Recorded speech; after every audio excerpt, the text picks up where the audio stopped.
Keep watching for an update on how the market's responding to this Russia and Ukraine news.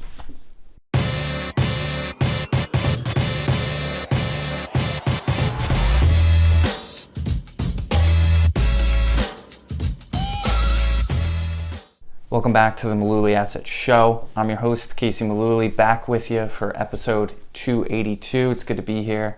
And things are moving faster than ever. I recorded last week's video on February 23rd, and the S&P was down about 12% at the time of the recording. And then Thursday, Friday, right after I recorded, of course, we saw the market go up anywhere from 4 to 6%, depending on what index you look at.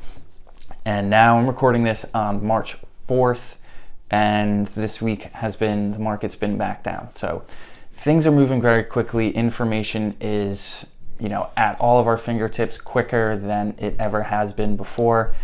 And we know that it's tough to stay patient and stick to the plan when things are as volatile as this. That's why last week I kind of walked through history, walked through some big events and the corresponding stock market moves. And I wanted to do something similarly, but this week I wanted to show you a visual chart of one of our favorite charts here from Michael Batnick at Ritholtz Wealth Management.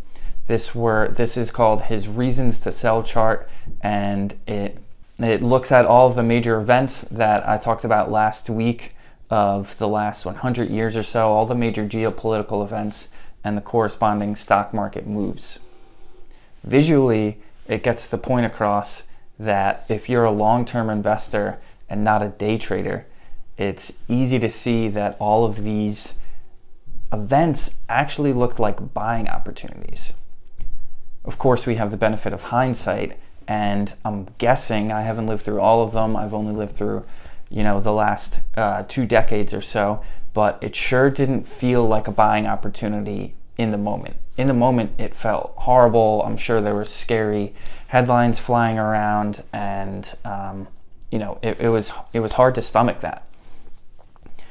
But when it comes to investing, what makes it so interesting and so frustrating, depending on how you look at it, is that more effort doesn't necessarily translate into better results.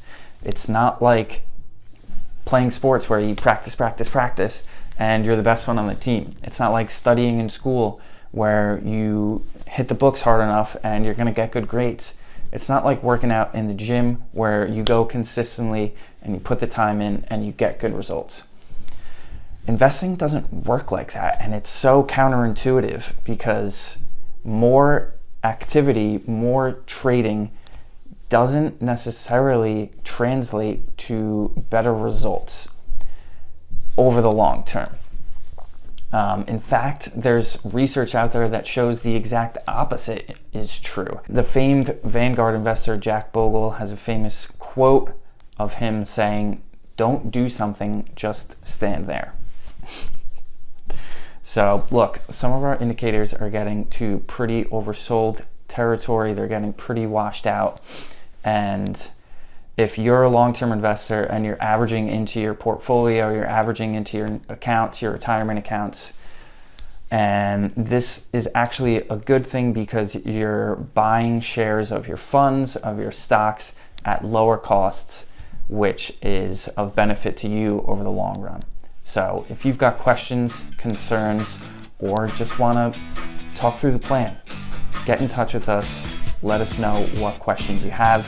That's it for episode 282. We'll be back with you next week for 283.